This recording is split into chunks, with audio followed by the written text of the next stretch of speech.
तर मित्रांनो आपण ट्रायल बॅलन्स आणि त्याखाली ऍडजस्टमेंट बघत आहोत। तर परीक्षेमध्ये आपल्याला फायनल अकाउंट काढायचं। फायनल अकाउंटचा प्रॉब्लेम तर तुम्हाला माहिती झालेला आहे। फायनल अकाउंटचा प्रॉब्लेम हा क्वेश्चन नंबर 7 ट्रायल बॅलन्स आणि त्याखाली ऍडजस्टमेंट असतात। आपण ट्रायल बॅलन्स नुसार 3 अकाउंट काढले। त्यात पहिलं ट्रेडिंग अकाउंट, दुसरं प्रॉफिट अँड लॉस अकाउंट आणि तिसरं बॅलन्स शीट। ह्या तिन्ही अकाउंट मध्ये कोणकोणते आयटम येतात याची सविस्तर आपण माहिती बघितलेलीच आहे। मग ट्रायल बॅलन्सच्या खाली जवळपास 22 ऍडजस्टमेंट आपल्याला सिलेबसला आहेत आणि 7 हिडन ऍडजस्टमेंट आहेत। मग त्या 22 पैकी परीक्षेला 5 ते 6 ऍडजस्टमेंट पडतात। त्यातल्या आपण 5 ते 6 ऍडजस्टमेंट बघितलेले आहेत। त्या परत एकदा मी तुम्हाला सांगतो। त्यातले पहिले ऍडजस्टमेंट आहे क्लोजिंग स्टॉक। क्लोजिंग स्टॉक म्हणजे वर्षाच्या शेवटी शिल्लक राहिलेला मालसाठा। तर क्लोजिंग स्टॉकचा पहिला इफेक्ट ट्रेडिंग अकाउंटच्या क्रेडिटला आणि बॅलन्स शीटच्या असेटला। दुसरे ऍडजस्टमेंट आपले आउटस्टँडिंग एक्सपेन्सेस। एक्सपेन्सेस हे ट्रेडिंग अकाउंटच्या डेबिटला किंवा प्रॉफिट अँड लॉस अकाउंटच्या डेबिटला असतात। ते आपले खर्च देणं असल्यामुळे संबंधित खर्चामध्ये ऍड आणि बॅलन्स शीटच्या लायबिलिटीला। तिसरे ऍडजस्टमेंट आहे प्रीपेड। आपला एखादा खर्च आपण आगाऊ केला असेल तर संबंधित खर्चामधून लेस आणि बॅलन्स शीटच्या असेटला। चौथे ऍडजस्टमेंट बघितले आपण डेप्रिशिएशन। ऍसेट आपले बॅलन्स शीटच्या असेटला असते। ऍसेटचा वापर केल्यामुळे त्या असेट मध्ये घट होते, त्यामुळे ऍसेट मधून लेस करून तो आपला लॉस असल्यामुळे प्रॉफिट लॉसच्या डेबिटला। त्यानंतर बॅड डेट। बॅड डेट म्हणजे रक्कम बुडाली। रक्कम बुडणे याचा अर्थ आपल्या कुणाकडून रक्कम येणं असते, त्याला आपण डेटर्स म्हणतो। ते डेटर्स आपण ऍसेटला घेतो, तर त्या डेटर्स मधून लेस आणि रक्कम बुडाली याचा अर्थ आपला लॉस तो आपण प्रॉफिट लॉसच्या डेबिटला घेतो। त्यानंतर आहे आरईडी। आरईडी म्हणजे काय? रिझर्व्ह फॉर डाऊटफुल डेट्स, म्हणजे भविष्यात रक्कम आपले बुडणार आहे असं गृहीत धरणे। मग रक्कम बुडणार आहे याचा अर्थ आपला लॉस आहे आणि रक्कम कमी होणार आहे, येणं कमी होणार आहे, त्यामुळे डेटर्स मधून लेस आणि प्रॉफिट लॉसच्या डेबिटला। त्यानंतर डिस्काउंट ऑन डेटर्स। रक्कम बुडण्यापूर्वीच आपण काय सूट देऊन रक्कम वसूल करून घेतो। सूट देतो याचा अर्थ आपला तो एक प्रकारे लॉस असतो, त्यामुळे प्रॉफिट लॉसच्या डेबिटला आणि सूट दिल्यामुळे आपली रक्कम कमी होते, त्यामुळे डेटर्स मधून लेस। तर त्या आपण ऍडजस्टमेंट पाठीमागच्या तासाला बघितल्या होत्या। आता या तासाला उरलेल्या ऍडजस्टमेंट आपण बघून घेऊया। त्यातली नेक्स्ट ऍडजस्टमेंट आहे बघा इन्कम आउटस्टँडिंग ऑब्लिक रिसिवेबल। मित्रांनो एक गोष्ट लक्षात घ्या तुम्ही, ट्रेडिंग अकाउंट किंवा प्रॉफिट लॉसच्या डेबिटला खर्च असतात आणि क्रेडिटला उत्पन्न असते। मग आपल्या प्रॉफिट लॉसच्या क्रेडिटला एखादं उत्पन्न असते, ते उत्पन्न आपल्याला येणं असते। येणं असल्यामुळं त्या प्रॉफिट लॉसच्या क्रेडिटच्या उत्पन्नामध्ये ऍड करायचं, कारण ते रक्कम भविष्यात आपल्याला येऊ शकते, त्यामुळे आपलं उत्पन्न वाढते। येणं असल्यामुळं त्या उत्पन्नामध्ये ऍड करून येणं असल्यामुळे त्याचा दुसरा इफेक्ट बॅलन्स शीटच्या असेटला। मग येणं काय काय असू शकते आपल्याला? रेंट रिसिव्ड, कमिशन रिसिवेबल इत्यादी प्रकारचे येणं असल्यामुळे ते आपलं उत्पन्न आहे, त्यामुळे ऍड करून बॅलन्स शीटच्या असेटला घ्यायचं। त्यानंतरची नेक्स्ट ऍडजस्टमेंट आहे इन्कम रिसिव्ड इन ऍडव्हान्स। मी आताच म्हटल्याप्रमाणे इन्कम आपल्याला प्रॉफिट लॉसच्या क्रेडिटला असते। एखादं उत्पन्न आपल्याला आगाऊ स्वरूपात आलेलं असते। फॉर एक्झाम्पल रेंट आपल्याला 2-3 महिन्याचा आगाऊ आलेला असतो। मग आगाऊ आलेलं उत्पन्न आपल्याला भविष्यात त्या पुढल्या व्यक्तीने जर मागितलं तर आपल्याला ते देणं असते। आणि ह्याच्या अगोदर मी तुम्हाला सांगितल्याप्रमाणे आणखीन एक गोष्ट लक्षात घ्या की बॅलन्स शीटची लायबिलिटी म्हणजे देणं आणि ऍसेट म्हणजे येणं। मग रिसिव्ड इन ऍडव्हान्स म्हणजे एखादं उत्पन्न आपल्याला देणं असते, त्यामुळं त्या उत्पन्नामधून लेस करायचं, कारण ते उत्पन्न आपलं काय होणार आहे भविष्यात कमी होणार आहे, त्यामुळे ते लेस करायचं आणि देणं असल्यामुळे दुसरा इफेक्ट बॅलन्स शीटच्या लायबिलिटीला घ्यायचं। बघा इन्कम रिसिव्ड इन ऍडव्हान्स, एखादं उत्पन्न आपल्याला आगाऊ स्वरूपात मिळालं आहे, परंतु पुढल्या व्यक्तीने जर तेव्हा आपल्याला उत्पन्न आपल्याकडे मागितलं तर ते आपल्याला देणं असते, त्यामुळे ते प्रॉफिट लॉसच्या क्रेडिटला संबंधित जो काय आयटम आहे त्यातून लेस करून देणं असल्यामुळे बॅलन्स शीटच्या लायबिलिटीला। या 2 ऍडजस्टमेंट झाल्यानंतर ह्या 3 ऍडजस्टमेंट एकाच हेड खाली आहेत। त्यामध्ये बघूया आपण इंटरेस्ट ऑन कॅपिटल, फार महत्वाची ऍडजस्टमेंट आहे। मित्रांनो संबंधित पार्टनरने व्यवसायात भांडवल गुंतवलेलं असते। समजा 2 पार्टनर, ए पार्टनर आणि बी पार्टनर, मग त्या दोघांनी व्यवसायात भांडवल गुंतवले याचा अर्थ ते फुकट भांडवल गुंतवत नाही, तर व्यवसायात भांडवल गुंतवल्यामुळे व्यवसायाकडून त्यांना व्याज मिळते। व्यवसायातून त्यांना व्याज मिळते। का व्याज मिळते? कारण त्यांनी व्यवसायात भांडवल गुंतवलेलं असते। मग व्यवसायाकडून त्यांना व्याज मिळत असल्यामुळं निश्चितच त्यांचं कॅपिटल वाढणार आहे, त्यामुळं कॅपिटल मध्ये ऍड करायचं. बघा, व्यवसायाकडून त्यांना व्याज मिळणार आहे, व्याज मिळाल्यामुळं त्यांचं भांडवल वाढणार आहे, त्यांचं कॅपिटल वाढणार आहे, त्यामुळे कॅपिटल मध्ये ऍड करायचं. आणि दुसरा इफेक्ट घ्यायचा प्रॉफिट लॉसच्या डेबिटला. का प्रॉफिट लॉसच्या डेबिटला घ्यायचं? कारण हे व्याज व्यवसायानं दिले, त्यामुळे व्यवसायाचा एक प्रकारे खर्च झाला, त्यामुळे प्रॉफिट लॉसच्या डेबिटला. परत एकदा बघा, कॅपिटल मध्ये ऍड आणि प्रॉफिट लॉसच्या डेबिटला. कॅपिटल मध्ये काय ऍड करायचं? कारण त्यांना व्यवसायाकडून व्याज मिळाले, त्यामुळे त्यांचं कॅपिटल वाढलं, त्यामुळे ऍड. आणि का प्रॉफिट लॉसच्या डेबिटला घ्यायचं? कारण तो एक प्रकारे व्यवसायाचा खर्च झाला, त्यामुळे डेबिटला घेतलं. मग मित्रांनो, इंटरेस्ट ऑन कॅपिटल काढत असताना आपल्याला टक्केवारी दिलेली असते, 5%, 10%. आणि हे इंटरेस्ट ऑन कॅपिटल हे मूळ कॅपिटलवर काढायचं. मूळ कॅपिटल याचा अर्थ काय? ड्रॉइंग वजा करण्या अगोदरचं जे कॅपिटल आहे त्यावर काढायचं. आता फॉर एक्झाम्पल, दोघांचं हे कॅपिटल 1 लाख आहे, तर त्या 1 लाखावर 5%, 5,000 रुपये त्यांच्या कॅपिटल मध्ये ऍड करून प्रॉफिट लॉसच्या डेबिटला घ्यायचं. त्यानंतरचे ऍडजस्टमेंट आहे इंटरेस्ट ऑन ड्रॉइंग. ज्या पद्धतीने मित्रांनो व्यवसायामध्ये भांडवल गुंतवतात, पण काही प्रसंगी त्या पार्टनर्सला गुंतवलेल्या भांडवलपैकी काही रक्कम स्वतःच्या वापरासाठी व्यवसायातून उचलावी लागते. मग व्यवसायातून स्वतःच्या वापरासाठी जर रक्कम उचलली त्याला आपण ड्रॉइंग म्हणतो. मग व्यवसायातून जर तुम्ही पैसे उचलले तर त्याच्यावर तुम्हाला व्याज भरावं लागते. म्हणजे त्या पार्टनर्सने व्यवसायातून पैसा उचलला तर त्यांना त्यांच्या उचललेल्या पैशावर व्याज भरावं लागते. व्याज भरावं लागते याचा अर्थ त्यांच्या कॅपिटल मधून ती रक्कम वजा होणार, कारण त्यांनी व्यवसायातून पैसे उचलले, त्यामुळे कॅपिटल मधून रक्कम वजा होणार. आणि ते व्याज हे व्यवसायाला मिळाले याचा अर्थ ते व्यवसायाचा एक प्रकारे फायदा झाला, त्यामुळे प्रॉफिट लॉसच्या क्रेडिटला. बघा, इफेक्ट बघायचा, व्यवसायातून रक्कम उचलल्यामुळे त्यांचं कॅपिटल कमी झाल्यामुळं कॅपिटल मधून लेस, आणि हे व्याज व्यवसायाला मिळाल्यामुळं तो एक प्रकारे व्यवसायाचा नफा असतो, व्यवसायाचं उत्पन्न असते, त्यामुळे प्रॉफिट लॉसच्या क्रेडिटला. म्हणजे थोडक्यात सांगायचं काय की त्यांनी भांडवल गुंतवलं, पण काही वेळ प्रसंगी त्यांना भांडवलाच्या पैशाची आवश्यकता जर असेल तर ते व्यवसायातून पैसा उचलतात. परंतु व्यवसायातून पैसा उचलत असताना व्यवसायात त्यांच्यावर व्याज आकारते, म्हणजे ते व्यवसायाला ते व्याज मिळते.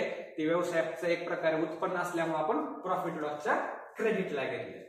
त्यानंतरचे ऍडजस्टमेंट आहे इंटरेस्ट ऑन लोन. मित्रांनो, लोन म्हणजे काय? कर्ज एक प्रकारे व्यवसायाचं देणं असते, त्यामुळे आपण ते बॅलन्स शीटच्या लॅबिलिटीला घेतो. मग आपण कर्ज घेतलं तर त्या कर्जावर संबंधित वर्षाचं व्याज असते, 10%, 5%, 15%. तर ते कर्ज आपण बँकेकडून घेतलं किंवा वेगवेगळ्या संस्थेकडून घेतलं तर त्या कर्जावर आपल्याला व्याज भरावे लागते, त्यामुळे आपल्या ते कर्जाची रक्कम वाढते. त्यामुळे ते आपण बॅलन्स शीटच्या असलेल्या लोन मध्ये आपण ऍड करायचं. आणि हे व्याज व्यवसायानं भरले आहे, त्यामुळे व्यवसायाचा एक प्रकारे खर्च आहे. खर्च असल्यामुळे दुसरा इफेक्ट प्रॉफिट लॉसच्या डेबिटला घ्यायचा. बघा, व्यवसाय चालवत असताना कर्जाची आवश्यकता असते. मग असे कर्ज ते पार्टनर बँकेकडून किंवा वेगवेगळ्या संस्थेकडून घेतात. मग त्या कर्जावर त्या पार्टनरला व्याज भरावं लागते, त्यामुळं कर्जाची रक्कम वाढते, त्यामुळे लोन मध्ये ऍड. आणि कर्जाचं व्याज भरल्यामुळं तो एक प्रकारे आपल्या व्यवसायाचा खर्च असल्यामुळं प्रॉफिट लॉसच्या डेबिटला घेतला.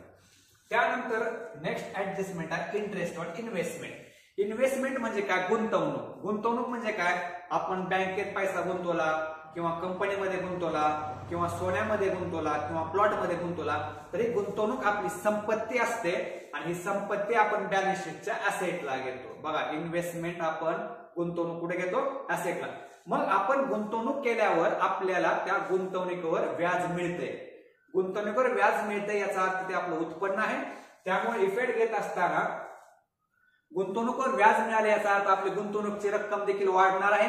त्यामुळं त्या इन्व्हेस्टमेंट मध्ये बॅलन्स शीटच्या ऍसेटच्या इन्व्हेस्टमेंट मध्ये आपल्याला ऍड करायचं. काय ऍड करायचं? कारण गुंतवणुकीवर व्याज मिळाले याचा अर्थ आपलं गुंतवणुकीची रक्कम वाढली, त्यामुळे गुंतवणुकीवर आपल्याला ऍड करावं लागेल. आणि आपल्याला व्याज मिळालं याचा अर्थ ते आपलं उत्पन्न आहे, आणि उत्पन्न हे आपण बॅलन्स शीट प्रॉफिट लॉसच्या क्रेडिटला घेतो. परत एकदा बघा, इंटरेस्ट ऑन इन्व्हेस्टमेंट गुंतवणुकीवर मिळालेलं व्याज, त्यामुळे आपली गुंतवणुकीची रक्कम वाढते, त्यामुळे इन्व्हेस्टमेंट मध्ये ऍड करायचं आणि हे आपल्याला उत्पन्न मिळाले, हे आपला फायदा असतो, आपलं इन्कम असते, त्यामुळे प्रॉफिट लॉसच्या क्रेडिटला घ्यायचं. ही झाले इंटरेस्ट ऑन इन्व्हेस्टमेंट. आता त्यानंतरची मित्रांनो सगळ्यात महत्वाची ऍडजस्टमेंट आहे गुड्स संदर्भात आपल्याला येणाऱ्या 3 ते 4 ऍडजस्टमेंट आहेत. अतिशय सोप्या आहेत मित्रांनो. ह्याच्या अगोदर तुम्हाला गुड्स संदर्भात एक पहिलेच ऍडजस्टमेंट आले बघा, क्लोजिंग स्टॉक. स्टॉक म्हणजे वस्तू, गुड्स म्हणजे वस्तू. म्हणजे आता गुड्सचा जर संबंध आला तर एक लक्षात ठेवा, गुड्सचा पहिला इफेक्ट ट्रेडिंग अकाउंटच्या क्रेडिटला घ्यायचा. लक्षात ठेवा, गुड्स संदर्भामध्ये कोणती काय ऍडजस्टमेंट असे ना त्याचा पहिला इफेक्ट घ्यायचा ट्रेडिंग अकाउंटच्या क्रेडिटला आणि उरलेले जे काही इफेक्ट आहे ते लक्षात घ्यायचे, ते आपला लॉस आहे का ते आपल्याला येणं आहे, त्यानुसार दुसरा इफेक्ट ठरवायचा. मग लक्षात आलं तुम्हाला, गुड्स संदर्भात आपल्याला एकूण 4 ते 5 ऍडजस्टमेंट आहेत. त्यातली पहिली ऍडजस्टमेंट तर आपण सुरुवातीला शिकलो, ती म्हणजे क्लोजिंग स्टॉक. स्टॉक आणि गुड्स याचा अर्थ एकच होतो. स्टॉक किंवा गुड्स याचा अर्थ काय, वस्तू. वस्तूचा उल्लेख म्हटला की पहिला इफेक्ट घ्यायचा ट्रेडिंग अकाउंटच्या क्रेडिटला. मग आता आपण गुड्सच्या ऍडजस्टमेंट शिकूया. आता त्यातलीच बघा गुड्स फ्री सॅम्पल. आपण म्हणजे काय, त्या पार्टनरने व्यवसायात वस्तू तयार केल्या तर त्या वस्तू ते पार्टनर सर्वसामान्य लोकांना फ्री मध्ये वाटतात, सॅम्पल म्हणून वाटतात. मग वस्तू असल्यामुळं त्याचा पहिला इफेक्ट आपण घेणार ट्रेडिंग अकाउंटच्या क्रेडिटला, goods distributed as free sample. मग ह्याच्यात बघा मित्रांनो, आपण सर्वसामान्य लोकांना आपल्या वस्तू वाटतो, याचा अर्थ आपण आपल्या व्यवसायाची ऍडव्हर्टाइजमेंट करतो. बघा, आपण सर्वसामान्य लोकांना आपल्या वस्तू फ्री मध्ये वाटतो, याच्या पाठीमागचा उद्देश काय की आपण आपल्या व्यवसायाची जाहिरात करतो आणि जाहिरात म्हणजे ऍडव्हर्टाइजमेंट आपला खर्च असल्यामुळं त्याचा दुसरा इफेक्ट घ्यायचा प्रॉफिट लॉसच्या डेबिटला ऍडव्हर्टाइजमेंट म्हणून. बघा परत इफेक्ट सांगतो, गुड्स फ्री सॅम्पल, गुड्सचा संबंध असल्यामुळं ट्रेडिंग अकाउंटच्या क्रेडिटला आणि वस्तू फुकट वाटल्यामुळे आपली एक प्रकारे जाहिरात झाली, आपली ऍडव्हर्टाइजमेंट झाली, तो एक आपला खर्च असल्यामुळं प्रॉफिट लॉसच्या डेबिटला ऍडव्हर्टाइजमेंट घ्यायची. हे झाले ऍडजस्टमेंट. आता त्यानंतरची ऍडजस्टमेंट आपण बघूया.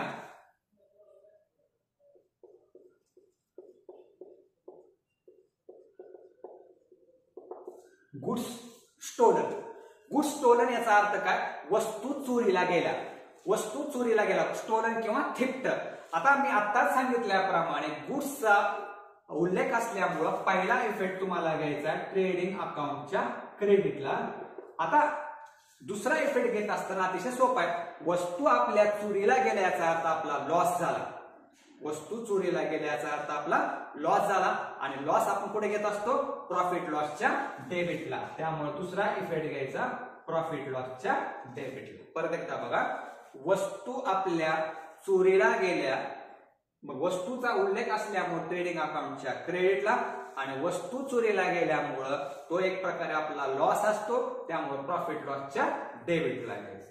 त्यानंतरची नेक्स्ट ऍडजस्टमेंट आहे गुड्स विड्रॉ किंवा टेकर. आता बघा इथे बघा, वस्तूचा उल्लेख आल्यामुळं या ठिकाणी पहिला इफेक्ट घेणार आपण ट्रेडिंग अकाउंटच्या क्रेडिटला. पहिला इफेक्ट कळाला. आता याचा अर्थ बघा, पार्टनर्सने स्वतःच्या वापरासाठी व्यवसायातून वस्तू उचलल्या आणि तुम्हाला तर माहितच आहे, पार्टनरने स्वतःच्या वापरासाठी जर वस्तू घेतल्या तर त्याला आपण ड्रॉइंग म्हणतो. बघा मित्रांनो, विड्रॉ किंवा टेकन याचा अर्थ काय, स्वतःच्या वापरासाठी पार्टनर्सने व्यवसायातून वस्तू घरी नेल्या, स्वतःच्या वापरासाठी नेल्या आणि स्वतःच्या वापरासाठी जर पार्टनरने वस्तू उचलल्या तर आपण त्याला ड्रॉइंग म्हणतो. आणि तुम्हाला तर माहितच आहे, ह्याच्या अगोदर ड्रॉइंग आपण कशातून लेस करत असतो, कॅपिटल मधून. त्यामुळे दुसरा इफेक्ट तुम्हाला लक्षात आला, कॅपिटल मधून लेस. बघा मी आणखीन एकदा सांगतो, पार्टनरने स्वतःच्या वापरासाठी व्यवसायातून वस्तू उचलल्या, वस्तूचा उल्लेख आल्यामुळे ट्रेडिंग अकाउंटच्या क्रेडिटला आणि स्वतःच्या वापरासाठी उचलल्याचा अर्थ ती ड्रॉइंग असते आणि ड्रॉइंग हे कॅपिटल मधून लेस करायची. ही पण ऍडजस्टमेंट झाली गुड्स संदर्भात. त्यानंतर आणखीन एक ऍडजस्टमेंट आहे गुड्स संदर्भात, goods destroyed by fire accident. बघा आता मित्रांनो, मी तुम्हाला सुरुवातीलाच एक गोष्ट सांगितली होती की आपल्याला ऍडजस्टमेंटचे प्रत्येकी 2 इफेक्ट करायचे, परंतु आता हे येणारे जे ऍडजस्टमेंट आहे की त्या ऍडजस्टमेंटचे आपल्याला 3 इफेक्ट करावे लागतील. कसे 3 इफेक्ट करावे लागतील ते तुम्हाला सांगतो. आता आपल्या वस्तू जळून खाक झाल्या किंवा ऍक्सिडेंटमध्ये खराब झाल्या तर व्यावसायिक त्याच्यावर काय काढत असतो, इन्शुरन्स काढत असतो. म्हणजे काय करतो, विमा काढतो. विमा का काढायचा, कारण जर आपल्या वस्तूचे नुकसान झाले तर आपल्याला इन्शुरन्स कंपनीकडून विमा मिळावा, त्यासाठी आपण इन्शुरन्स काढतो. तर या ठिकाणी ह्या ऍडजस्टमेंटचे आपल्याला 3 इफेक्ट करावे लागतील. ही एकमेव ऍडजस्टमेंट आहे की याचे आपल्याला 3 इफेक्ट करावे लागतील. आता बघा, याच्यातला पहिला इफेक्ट तुम्हाला माहितच आहे, गुड्स म्हटलं की ट्रेडिंग अकाउंटच्या क्रेडिटला. ही झाला पहिला इफेक्ट. आता दुसरा इफेक्ट, वस्तू आपल्या ऍक्सिडेंट मध्ये किंवा आगीमध्ये नुकसान झाले ते प्रकारे आपला काय असतो, लॉस असतो. आणि लॉस म्हणजे आपण कुठे घेतो, प्रॉफिट लॉसच्या डेबिटला. हे झाला दुसरा इफेक्ट. आणि तिसरा इफेक्ट घ्यायचा आपल्याला बॅलन्स शीटच्या ऍसेटला. बॅलन्स शीटच्या ऍसेटला का घ्यायचा हे तुम्हाला मी थोड्याच वेळात सांगतो. आता बघा मित्रांनो, ही एकमेव ऍडजस्टमेंट आहे की ह्या ऍडजस्टमेंटचे आपल्याला 3 इफेक्ट करायचे. आता उदाहरण देऊन सांगतो तुम्हाला. समजा आपल्या 10,000च्या वस्तू होत्या. कितीच्या वस्तू होत्या, 10,000च्या. त्या 10,000च्या वस्तू आपल्या ह्या आगीमध्ये किंवा ऍक्सिडेंटमध्ये खराब झाल्या, परंतु आपण त्याच्यावर इन्शुरन्स काढला आणि इन्शुरन्स कंपनीकडून आपल्याला 8,000 रुपये येणं आहे. 8,000 काय आपल्याला येणं आहे. तर ह्याचे इफेक्ट कसे करायचे बघा. 10,000च्या वस्तू जळून खाक झाल्या किंवा ऍक्सिडेंटमध्ये खराब झाल्या, त्यामुळे पहिला इफेक्ट ट्रेडिंग अकाउंटच्या क्रेडिटला 10,000 रक्कम घ्यायची. किती घ्यायचे, 10,000. त्यानंतर 10,000च्या वस्तू जळून खाक झाल्या, त्यात आपल्याला इन्शुरन्स कडून फक्त 8,000 रुपये येणं आहे. 8,000 येणं याचा अर्थ आपल्याला 2,000 रुपये लॉस झालाय. कसं 2,000 लॉस झाला, 10,000च्या वस्तू होत्या आणि इन्शुरन्स काढला आणि इन्शुरन्स कंपनीकडून आपल्याला 8,000 रुपये येणं आहे, त्यामुळे आपला 2,000 लॉस झाला. तो 2,000 लॉस आपण प्रॉफिट लॉसच्या डेबिटला घ्यायचा. आणि तिसरा इफेक्ट जो आहे ऍसेटला, आपल्याला इन्शुरन्स कंपनी किती रक्कम येणार आहे, 8,000. तर 8,000 रुपये आपण कुठे घ्यायचं, बॅलन्स शीटच्या ऍसेटला घ्यायचं. बघा, गुड्स डिस्ट्रॉयड बाय फायर किंवा ऍक्सिडेंट, वस्तू आपल्या जळून खाक झाल्या किंवा ऍक्सिडेंट मध्ये खराब झाल्या, पण सुदैवानं आपण जर इन्शुरन्स काढला असेल तर इन्शुरन्स कंपनीकडून आपल्याला रक्कम येणं असते. पण ती रक्कम येणं जे असते ती 100% येऊ शकत नाही. थोडीफार रक्कम आपली बुडणार आहे. रक्कम बुडणार आहे याचा अर्थ आपला लॉस होणार आहे. त्यामुळे आपण त्याचे इफेक्ट अशा पद्धतीने घेऊया. आणखीन एकदा तुम्हाला उदाहरण सांगतो. समजा 50,000च्या वस्तू होत्या आणि त्या 50,000च्या वस्तू आपल्या आगीमध्ये नुकसान झालं, पण त्या 50,000वर आपण इन्शुरन्स काढलाय, पण इन्शुरन्स कंपनीकडून आपल्याला 40,000च रक्कम येणं आहे. तर अशा वेळेस इफेक्ट घेत असताना 50,000च्या वस्तू जळून खाक झाल्यामुळं पहिला इफेक्ट ट्रेडिंग अकाउंटच्या क्रेडिटला 50,000, इन्शुरन्स कंपनीकडून 40,000 रक्कम येणं आहे, त्यामुळे बॅलन्स शीटच्या ऍसेटला. पण आपला या ठिकाणी 10,000चा लॉस झाला, तो प्रॉफिट लॉसच्या डेबिटला. ही झालं जर आपण इन्शुरन्स काढला असेल तर 3 इफेक्ट होतील. परंतु जर आपण इन्शुरन्सच नाही काढला तर 100%च आपला तो लॉस होणार आहे. त्यामुळे इन्शुरन्स कंपनीकडून रक्कम का आपल्याला येणं नसते. त्यामुळे अशा वेळेस फक्त 2च इफेक्ट करावे लागतील. पहिला इफेक्ट घेणार तुम्ही ट्रेडिंग अकाउंटच्या क्रेडिटला आणि सगळाच तुमचा लॉस झाल्यामुळं प्रॉफिट लॉसच्या डेबिटला. या ऍडजस्टमेंट मध्ये तुम्हाला म्हणजे इन्शुरन्स काढला असेल तर 3 इफेक्ट आणि जर इन्शुरन्स काढला नसेल तर 2च इफेक्ट. हे लक्षात आलं का. गुड्स संदर्भातल्या आपल्या ह्या goods free sample, goods stolen, goods withdraw taken, goods destroyed by fire accident, ह्या वस्तू संदर्भातल्या ऍडजस्टमेंट आहेत. आणि वस्तू संदर्भातल्या ऍडजस्टमेंट असल्यामुळं पहिला इफेक्ट घेणार तुम्ही ट्रेडिंग अकाउंटच्या क्रेडिटला आणि दुसरा इफेक्ट ठरवा तो तुमचा लॉस झालाय का ती तुमची ड्रॉइंग आहे का तुम्हाला ती रक्कम येणार, त्याच्यावर दुसरा इफेक्ट डिपेंड आहे. या ऍडजस्टमेंट झाल्यानंतर नेक्स्ट ऍडजस्टमेंट आता आपण बघूया.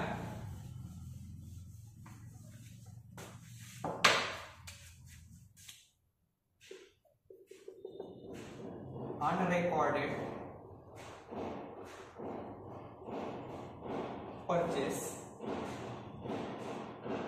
आणि अनरेकॉर्डेड सेल्स. आता अनरेकॉर्डेड परचेस आणि अनरेकॉर्डेड सेल्स याचा अर्थ काय की वर्षाच्या शेवटी काय आपण वस्तू खरेदी केलेल्या असतात किंवा आपण त्या वस्तू विकलेल्या असतात, पण त्याची नोंद ट्रायल बॅलन्स मध्ये झालेली नसते, त्यामुळे ती नोंद आपल्याला करावी लागेल. त्यालाच आपण म्हणतो अनरेकॉर्डेड परचेस किंवा अनरेकॉर्डेड सेल्स. मग अनरेकॉर्डेड परचेसचा अर्थ काय, आपण काय वस्तू खरेदी केल्या आहेत परंतु त्याची नोंद त्या परचेस मध्ये पूर्वी झालेली नव्हती. मग ती नोंद करण्यासाठी पहिला इफेक्ट त्या परचेस मध्ये आपल्याला ऍड करावं लागेल. थोडक्यात काय होईल, परचेस मध्ये नोंद केली नव्हती, आता ती आपण नोंद केली, याचा अर्थ आपली परचेसची रक्कम वाढली, त्यामुळे परचेस मध्ये आपण काय केलं, ऍड. मग ह्या वस्तू आपण उधारीवर खरेदी केल्या असणार आहेत. उधारीवर खरेदी करणार, उधारी वस्तू खरेदी केल्याचा अर्थ आपल्याला ती रक्कम देणं असते, आणि देणं म्हणजेच काय, लॅबिलिटीला असते बघा क्रेडिटर्स, त्या क्रेडिटर्स मध्ये पण त्याची नोंद करावी लागेल, म्हणजे त्या क्रेडिटर्स मध्ये पण काय करावं लागेल, आपल्याला ऍड करावं लागेल. म्हणजे याचा अर्थ बघा परत एकदा सांगतो, अनरेकॉर्डेड परचेस म्हणजे काय, आपण एखाद्या वस्तू खरेदी केल्या आहेत पण त्या खरेदीची नोंद आपण आपल्या पुस्तकात केली नसते, त्यामुळं त्या पुस्तकामध्ये आपल्याला नोंद करायच्या, त्यामुळं त्या परचेस मध्ये ऍड, आणि ही रक्कम आपल्याला देणं असल्यामुळं क्रेडिटर्स मध्ये ऍड.